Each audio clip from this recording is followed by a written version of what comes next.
오늘 변화라는 제목의 말씀을 잠깐 나누겠습니다. 예레미야가 유다 백성들에게 하나님의 말씀을 전했습니다. 근데 우리가 잘 아는 것처럼 단지 하나님의 말씀을 전할 뿐 아니라 하나님께 나아가서는 백성들을 변호하고, 이게 이제 선지자의 역할이라고 말씀드렸죠.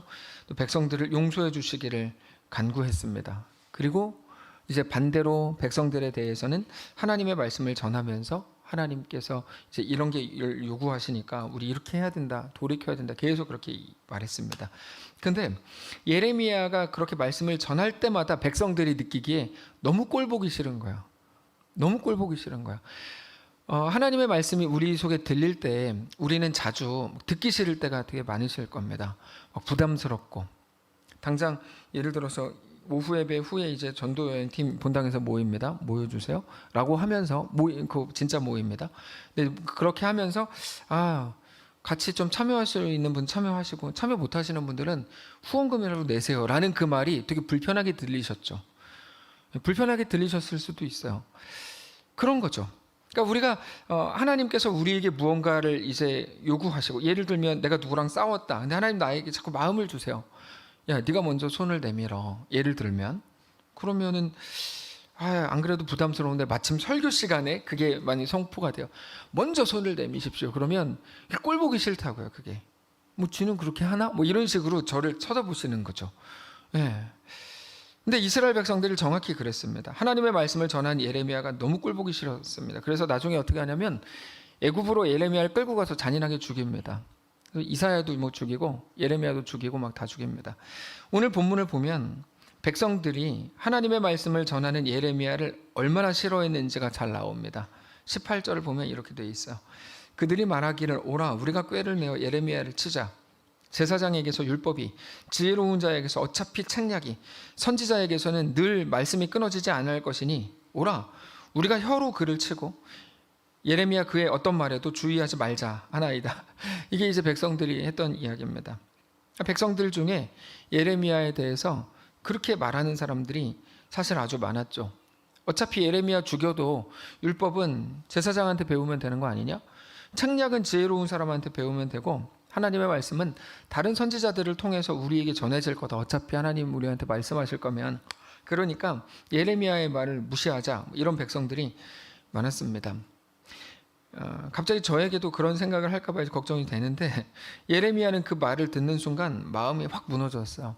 아무리 겉으로는 대단하게 하나님 말씀으로 외친다고 해도 백성들이 이렇게 말하면 당연히 마음이 무너지겠죠. 예레미야가 화가 났습니다. 그래서 그거를 가지고 하나님께 기도하는 내용이 오늘 본문입니다. 19절에 이렇게 되어 있습니다. 여호와여 나를 돌아보사 나와 더불어 다투는 그들의 목소리를 들어보십시오. 어찌 악으로 선을 갚으리이까마는 그들이 나의 생명을 해하려고 구덩이를 팠나이다. 내가 주의 분노를 그들에게서 돌이키게 하려고 하고 주의 앞에 서서 그들을 위하여 유익한 말을 했던 것을 기억하옵소서. 그러니까 어떻게 선지자라는 사람이 쪼잔하게 누가 한마디 한 거 가지고 하나님께 그렇게 일를 수 있냐, 자기가 참아야지, 이렇게 생각할 수도 있어요. 근데 정말 그랬으면 좋았을까요? 모르겠습니다. 근데 그렇게 넉넉할 수 있는 사람이 얼마나 될지 모르겠지만 사람은 완전하지 않습니다. 근데 중요한 건 예레미야가 얼마나 완전하지 않았는지가 아니고, 그 모든 상황을 예레미야도 알았고 하나님도 알고 계셨다는 거죠. 하나님도 모든 것을 보고 계셨습니다. 그래서 예레미야가 어떻게 했는지, 백성들은 그에게 어떻게 하고 있는지를 다 알고 계셨습니다. 근데 중요한 건 이겁니다. 그게 예레미야가 가졌던 가장 큰 위로였다는 거죠. 우리가 자주 세상이 변하는 방식으로 위로를 얻고 싶어 합니다. 세상이 변하는 방식이라는 말은 상대가 깨닫고 변화되는 것을 말합니다. 저 사람이 나에게 사과하고 그 일이 잘 해결되고 내가 염려하던 그 일이 마무리가 잘 되면 그게 이제 내가 위로를 얻을 거라고 생각하는 겁니다. 근데 우리 성도가 이 땅에서 얻을 가장 큰 위로는 그런 식의 상황의 변화가 아닙니다. 그건 아주 잠깐에 불과합니다. 베드로가 밤새도록 그물을 내렸지만 물고기를 한 마리도 잡지 못했습니다. 예수님께서 그날 아침에 설교하시다 말고 갑자기 베드로를 향해서, 그물을 싣고 있는 베드로를 향해서 말씀하셨죠. 야, 깊은 데로 가서 그물을 던져봐라. 그랬을 때 베드로가 이를 꽉 깨물고 화가 났지만 사람들이 워낙 많이 보고 있었기 때문에 깊은 데로 가서 그물을 던집니다. 물고기를 엄청나게 많이 잡죠. 베드로가 물고기를 밤새도록 하나도 못 잡았다가 예수님의 말씀대로 해가지고 물고기를 엄청 많이 잡았을 때 위로를 받았겠죠. 그런데 물고기 때문에 위로받은 게 얼마나 갔을까요? 거의 없어요. 어떻게 하냐면 금방 물고기를 다 버려두고 예수님을 따라가거든요. 그러니까 우리가 얻는 위로라는 게 그래요. 우리는 이 일만 해결을 되면 엄청나게 위로받을 것 같다고 느낍니다. 근데 그렇지 않습니다. 오직 하나님이 나를 알고 계신다고 하는 그 깊은 한 가지가 우리가 가질 수 있는 가장 큰 위로입니다. 하나님께서 내 아픔을 아시고 내 형편을 아시고 내 억울함을 아시고 내 고통을 알고 계신다는 그 한 가지가 우리가 가질 사실상 유일한 위로입니다. 그러고 보면 우리는 영원하지 않을 세상에 대한 과도한 기대를 가지고 있습니다. 내 세상은 영원할 수 없습니다. 그런데도 계속해서 세상에 기대하고 소망을 두기 때문에 또 쓰러지고 또 실망합니다. 그러나 오직 하나님만 우리의 아버지시오, 하나님만 우리의 편이신 것을 꼭 기억하실 수 있기를 원합니다. 어떤 순간에도 우리는 사람들과 같이 가고 싶지만 그렇지 못할 때가 많습니다. 잘 안 맞을 때가 너무 많아요. 그러나 하나님이 우리의 편이시고 우리를 사랑하시고 우리의 전부이신 것으로 인해 깊은 위로가 있게 되시기를 바랍니다. 단지 내가 잘못 안 했는데 억울하게 당하는 고통만을 말하는 게 아니고 우리가 잘못해서 우리 스스로 실수한 것 때문에 겪는 모든 고통일 때도 마찬가지입니다. 그 순간에도 오직 하나님만 우리의 위로가 되십니다. 예레미야는 하나님께 백성들을 고발하면서 너무 속상해서 이렇게 말합니다. 예레미야의 기도를 보면 너무 무서워요. 21절. 이렇게 기도하는 사람이 저밖에 없는 줄 알았는데 예레미야는 더 심하게 기도해요. 그러하온즉, 이거 예레미야가 했던 기도예요. 예레미야가 했던 기도. 그러하온즉 그들의 자녀를 기근에 내어 주십시오. 그들을 칼의 세력에 넘겨 주십시오. 이게 누구냐면 이게 뭐 바벨론 이야기하는 게 아닙니다. 같은 유대 백성들을 이렇게 해달라고 예레미야 기도하는 거예요.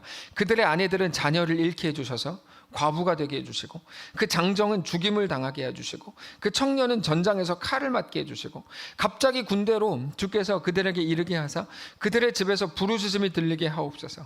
이는 그들이 나를 잡으려고 구덩이를 팠고 내 발을 빠뜨리려고 올무를 놓았음이니이다. 여호와여, 그들을 나를 죽이려 하는 계략을 주께서 다 아시오니 그 악을 사하지 마시옵소서. 그들의 죄를 주의 목전에서 지우지 마시고 그들을 주 앞에 넘어지게 하셔서 주께서 노하시는 때에 이같이 그들에게 행하옵소서 하니라. 여러분, 되게 무섭죠. 이런 구절이 있는지 몰랐죠. 예레미야가 선지자라는 이름을 달고 이렇게 하나님께 기도했던 사람입니다. 예전에 저도 했던 기도 말씀드렸죠. 주님, 제발 그 사람이 자기의 죄를 깨닫지 못하게 해주십시오. 이게 제 한때 기도였어요. 사람은 맨날 바꿔가면서 기도했어요. 내용은 똑같아요. 하나님, 제발 그 사람 죄를 기억하지 못하게, 알아채지도 못하게 하시고 아무도 그 사람한테 너 뭐 잘못했다고 얘기 안 하게 도와주세요.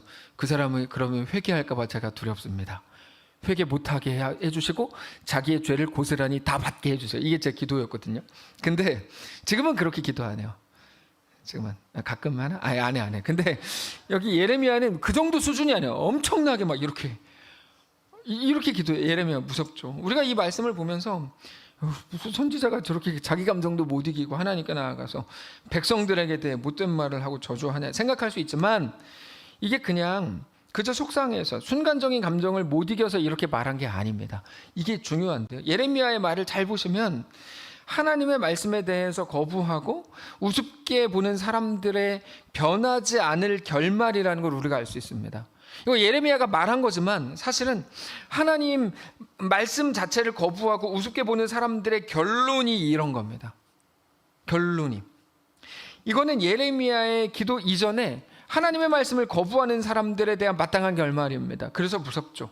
하나하나가 다 잔인하게 들리시죠? 맞습니다.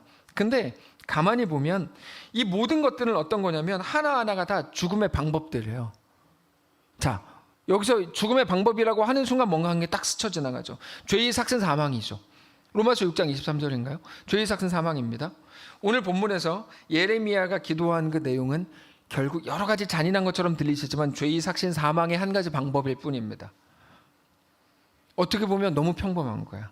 이렇게도 죽고 저렇게도 죽어요. 잘 생각해 보시면 죽는 건 한순간입니다. 근데 죽기 직전에 공포가 더 무서운 거죠. 그래서 가장 두려운 건 죽은 사람이 아니라 죽기 전에 살아남은 사람들입니다. 죽은 사람보다 죽지 않고 남은 사람들의 고통이 훨씬 더 큽니다. 전쟁 중에 칼에 죽은 남편보다 남편을 먼저 보낸 아내의 고통이 더 크고, 적들이 나를 잡으려고 구덩이를 파고 올무를 놓았다는 것을 아는 사람의 두려움이 더 크죠. 자기도 모르게 그냥 가다가 올무에 빠져 죽으면 뭐 괜찮을 거예요. 근데 그렇지 않고 누가 나를 죽이려고 올무를 놓았어. 나를 죽이려는 계략을 아는 사람들의 공포가 느껴지죠. 예레미야의 기도에는 예레미야 자신이 당하고 있는 일들과 그들에게 대한 예레미야의 증오심이 합쳐져서 한 번에 이렇게 그냥 뭉뚱그려 보이지만 사실 이 모든 것들은 한 가지입니다. 뭐냐면 이 땅을 사는 사람들이 마땅히 가지는 매일의 고통입니다. 단지 그러니까 오늘 본문이 예레미야를 누가 미워했어, 예레미야도 치사하게 하나님께 이렇게 나쁘게 기도했어, 이런 내용이라고 인식하지 마시고 이 땅을 사는 모든 사람들이 마땅히 가지는 매일의 고통이라고 생각할 때 우리는 오늘 본문이 좀 다르게 보여요. 한계를 가진 인간이 느낄 수밖에 없는 아픔들. 그래서 오늘 본문을 그냥 예레미야의 증오라고 취급할 수만은 없는 겁니다. 자, 그렇게 볼 때 하나님의 구원은 무엇입니까? 한계를 가진 인간의 삶이 마땅함에도 불구하고 그런 인간을 도우시고 우리 운명을 바꾸신 것, 그게 하나님의 구원입니다. 하나님의 구원은 내가 오늘 길을 가다가 넘어져가지고 무릎이 까졌는데 마침 넘어졌는데 무릎이 안 까지게 하신 게 하나님의 구원이라고 말하기에는 너무 그거는 좀 우스운 말이에요. 하나님의 구원은 그런 차원이 아니에요. 한계를 가진 인간임에도 불구하고 그들을 도우시고 우리 운명을 완전히 바꾸신 거죠. 운명을 바꿨다고 하는 이 말이 그리스도인들에게 있어서 가장 중요한 말입니다. 운명을 바꿨다. 운명은 뭡니까? 정해진 거잖아요. 운명은 바꿀 수 없는 거예요. 누구도 바꿀 수 없는 걸 운명이라고 부르잖아요. 음악도 빠바바밤, 이게 운명이죠. 빠바바밤, 여기까지만 알고 있는데 하여튼 그게 운명이죠. 네. 근데 그 운명을 하나님이 바꾸셨어요. 전에는 무엇을 해도 죽음으로 가는 게 전부였던 우리를 찾아오셔서, 우리가 전에 정말 한참 나누었던 내용입니다. 무엇을 해도 죽음으로 가는 게 전부였던, 반에서 1등을 했는데 그것 때문에 죽음으로 가는 거고요. 반에서 꼴찌했는데 그것 때문에 이제 죽음으로 가는 거고, 우리가 가진 실력이라는 게 그거죠. 뭐를 해도 죽음으로 갈 수밖에 없는 게 우리 실력이었거든요. 근데 이제는 무엇을 해도 생명. 그래서 이제 많은 기독교인들조차 이거를 인정을 안 하려고 그래요. 이 복음을 인정을 안 하려고 그래요. 둘째 아들이 집을 나갔는데 그것을 가지고도 하나님은 최상의 결과를 만들어내셨다는 말이 듣기 싫어요. 그래도 둘째 아들이 뭐 잘한 게 있어야 뭐 은혜가 있고 복이 있지, 이렇게 생각하고 싶어요.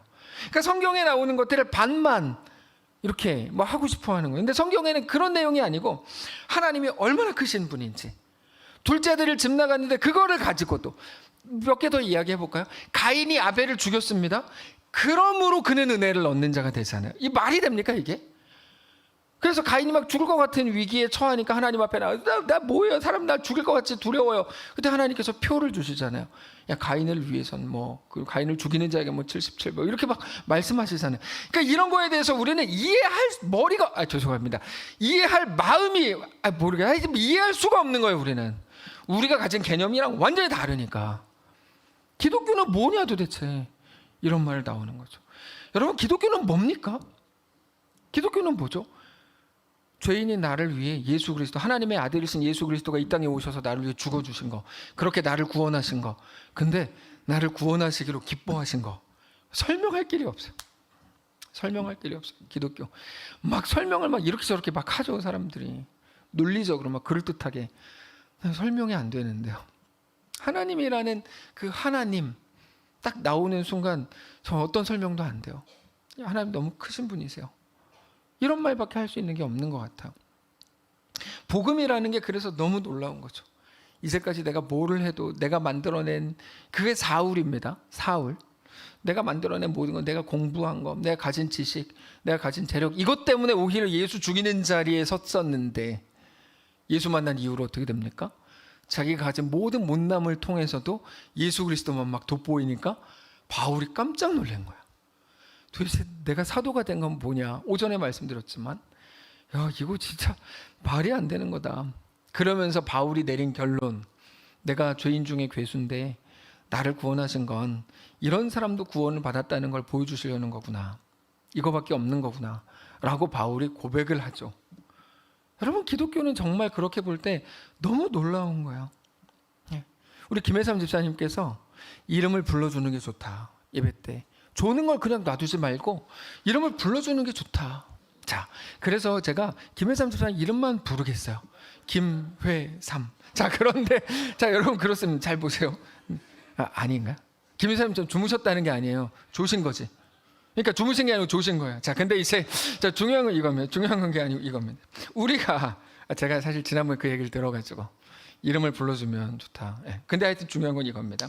우리가 전에는 무엇을 해도 죽음으로 가는 게 전부였는데 이제는 무엇을 해도 생명으로. 너무 놀랍지 않아요? 저는 이게 너무 감사해요. 제가 제 못남을 너무 잘 알잖아요. 제 속에 어떤 능구렁이가 사는지 다 알거든요. 네, 근데 무엇을 해도 생명, 심지어 우리 잘못과 실수까지도 합력하여 선을 이루어 내시는 하나님의 이끄심이 우리에게 대한 하나님의 구원이고 오늘 우리에게 약속된 하나님의 은혜라는 사실이죠. 그래서 우리는 우리 인생을 하나님께 드릴 수밖에 없는 것 같아요. 그리스도인의 삶은 무엇인가? 자발적인 종이 되는 거죠. 자발적인 종이 되는 거. 예수 그리스도께서 죽음의 권세에서 우리를 해방하셨거든요. 그럼 이제부터 내 마음대로 사는 건가? 그렇지 않습니다. 그때부터 우리는 나를 구원하신 예수 그리스도께 자발적으로 매이기로 하는 겁니다. 그게 성경이 성도에 대한 규정입니다. 자발적인 종이 되는 것, 그 매임. 네. 죄와 사망의 법에서 우리를 해방하셨지만 이제 하나님의 백성이 되고 하나님 나라의 사람으로 살아가게 되는 거죠. 그래서 우리는 우리의 의지와 관계없이 하나님께 속하게 된 겁니다. 우리 의지와 관계없이 하나님께 속하게 된 겁니다. 하나님의 손에 붙들리게 된 거고 이거를 조금 더 성경적으로 표현하면 하나님과 하나로 묶이게 된 겁니다. 이거는 예수 그리스도의 죽으심과 부활에서 많이 나누었죠. 예수님께서 죽으실 때 우리와 함께 죽으시고 부활하실 때 우리와 함께 부활하셔서 부활의 첫 열매라고 예수 그리스도를 우리는 소개하죠. 네. 여러분 이게 놀라운 겁니다. 뭐가 놀랍냐면 하나님과 우리가 하나가 됐기 때문에 하나님이 실패하지 않는 한 우리는 구원에 대해서 실패할 수가 없게 된 겁니다. 이게 놀라운 거예요. 두고 보세요. 우리는 구원에 대해서 죽어도 실패할 수가 없어요. 예. 뭐 이런저런 막 질문 올라오겠죠. 예. 우리는 죽음에 대해 실패할 수가 없어요. 예수 그리스도의 우리에게 대한 계획과 이끄심과 하나님의 작정이 있기 때문입니다. 우리가 선이나 악을 행하기 전에 작정하신 하나님의 은혜 때문에 우리는 구원에 대해 실패할 자신이 없어지는 겁니다. 근데 하나님은 실수하지 않으십니다. 그래서 우리의 운명이 그렇게 정해진 겁니다. 네. 저는 오늘 이 말씀을 통해서 우리가 나눌 수 있는 건 정말 여러 가지가 있겠지만 연약한 우리, 한계를 가진 우리, 넘어지고 쓰러질 수밖에 없는, 그래서 오늘 본문 말미에 나오는 내용들을 우리 운명으로 가질 수밖에 없게 된 우리 모두에 대한 구원자 하나님의 말할 수 없는 은혜와 약속인 것을 꼭 기억하실 수 있기를 원합니다. 하나님은 구원을 우리의 실력에 맡기시지 않았습니다. 누군가는 우리의 실력에 맡겼다고 거짓말하던데 그렇지 않습니다. 하나님은 우리의 구원을 하나님께서 친히 책임지고 가시기로 작정하셨습니다. 그의 예정입니다. 하나님의 작정. 네. 말씀을 거스르는 것, 하나님을 모르는 것의 끝은 너무 잔인합니다. 그러나 하나님이 예수 안에서 우리를 자녀 삼으시고 우리에게 대한 놀라운 구원을 베푸시고 이끄신다는 사실로 인해 놀라셔야 합니다. 그 놀람은 오직 성도의 몫입니다. 이 모든 것들, 제가 지금 쭉 말씀드린 이 모든 것들은 단 하나, 하나님이 우리의 운명을 바꾸신 것으로 시작된 일들입니다. 아까 예배하면서 찬양팀에서 삶의 작은 일에도 그 찬양을 쭉 고백하는데 가사가 너무 귀했어요. 그 버전이 장로님 버전으로 가면 장로님들이 특송하신 내용이 되겠죠. 그리고 좀 젊은이 버전으로 하면 아까 이제 그 찬양팀에서 한 고백이 되겠죠. 삶의 작은 일에도 그 마음을 알기 원하네. 그 길, 그 좁은 길로 가기 원하네. 이렇게 해야 구원받는단 말이 아닙니다. 저거는 이렇게 하면 너 구원받아 이 말이야. 여러분 구원은 조건이 형성돼 있지 않거든요. 하나님의 무조건적인 은혜로 우리가 구원을 얻은 거거든요. 그럼 저건 뭐냐? 구원받은 자의 마땅한 삶인 거죠. 구원받은 자가, 그래서 구원은 종착역이 아니라 출발점이라고 늘 말씀을 드리는 거죠. 저렇게 하면 너 구원받을 수 있어. 그거는 성경적으로 틀린 말입니다. 너는 구원받은 자이므로 이 삶을 마땅히 살아야지. 그러니까 우리가 오늘 저 삶을 못 살았어요. 만약에 그럼 어떻게 해야 돼요? 하나님 내가 살아보려고 그랬는데 못 살았습니다. 나 구원 못 받아요. 그게 아니고 못 살았습니다. 내일 하루의 시간을 더 주신다면 살아보겠습니다. 이런 당당함. 그래서 자꾸 기도 때 저는 회개하는 거. 이 순서를 저는 궁금해요. 도대체 누가 정했나? 1번 감사, 2번 회개, 3번 간구. 이거 누가 정했나? 제가 찾아낼 거예요. 한국교회 안에서. 이거 누가 정했나 진짜. 저 이거 진짜 정한 사람 찾아갈 거예요, 제가. 그건 아닙니다. 찾아가지 않을 건데 제가 찾아낼 거예요, 이거. 예. 그 자꾸 성경에 있지도 않은 거 자꾸 누군가가 만드는 거에 대해서 제가 엄청 분노하거든요. 우리도 자꾸 그런 줄 알고 뭐 맨날 그거 따라해가지고 기도는 감사, 이번 뭐 찾아냅니다, 그거 진짜. 근데 여러분 자꾸 기도 때 회개라는 이름으로 자꾸 뭔가를 하려고 하지 마세요. 제가 분명히 말씀드릴게요. 하나님, 제 발톱에 있는 때만도 못한 존재입니다. 그런 말을 제발 하지를 마세요. 그럼 기도할 때 뭐 해야 되냐? 선포하시는 거예요. 기도할 때. 예. 성경을 읽으시다가 반박이 있으시면 반박시 여러분 말이 맞습니다. 아니요. 반박하면 저한테 말씀을 해주세요. 제가 답변을 드릴게요. 근데 여러분 기도할 때 선포하시는 거예요. 어떻게 선포하냐면 주님, 내가 하나님의 사람입니다. 근데 못 살았습니다. 오늘 그렇게 내가 내일 다시 한번 살아보겠습니다. 못 살았습니다. 용서해 주십시오. 그런 말 하지 마시고 못 살았습니다. 다시 살겠습니다. 나에게 힘 주십시오. 우리 교회 2023년 멋있고 싶었는데 송구영신 예배 때만 멋있었습니다. 그 전까지는 별로 안 멋있었습니다. 우리 다시 해보겠습니다. 이렇게 하는 거죠. 기도. 여러분 기도는 멋있어야 돼요. 기도는 진짜 멋있어야 돼요. 우리가 가진 거 하나님 앞에 막 다 쏟아내야 되거든요. 멋있게. 근데 기도가 죄송한데 좀 약간 좀 쓸할 때가 많아요. 좀 약간 너무 초라하고 왜 기도 저렇게 하지?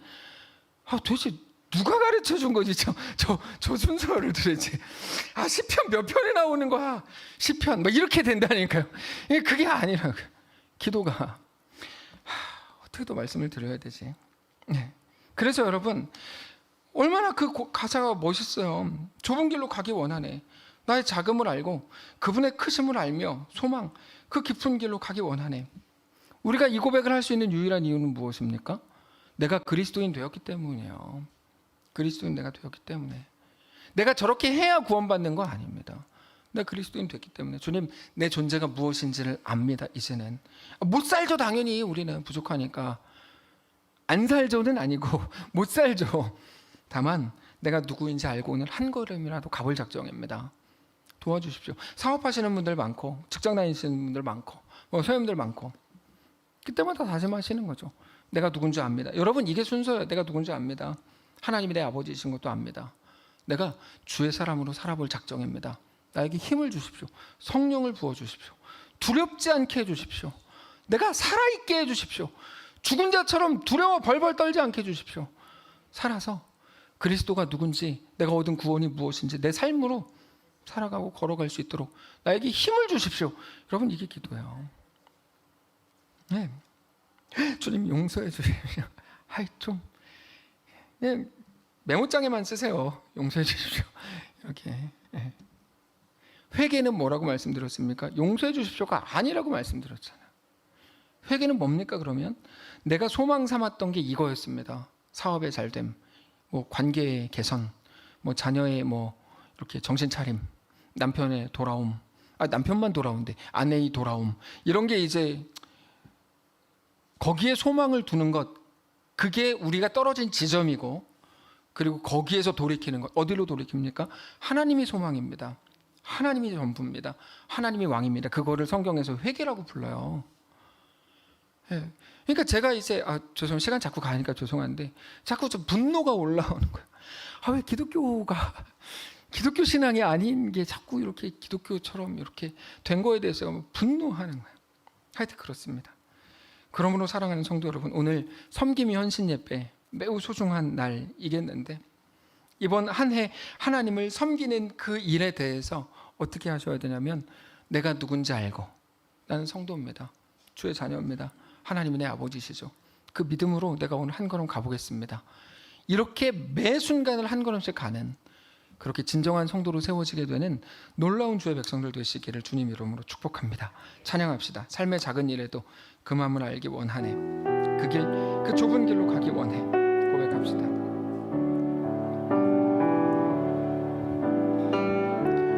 삶의 작은 일에도 그 마음을 알기 원하네. 그 좁은 길로 가기 원해. 나의 자금을 알고 그분의 그 소망 그 깊은 길로 가기 원하네. 삶의 작은 일에도 삶의 작은 일에도 그 마음을 알기 원하는 그 길, 그 좁은 길로 가기 원해. 나의 작음을 알고 그분의 크심을 알며 소망 그 깊은 길로 가기 원하네. 저 높이 솟은 산이 되기보다 저 높이 솟은 산이 되기보다 여기 오름직한 동산이 되길. 내 가는 길만 비추기보다는 누군가의 길을 비춰준다면 내가 노래하듯이 내가 노래하듯이 또 내가 얘기하듯이 살기 난 그렇게 주기 원하네.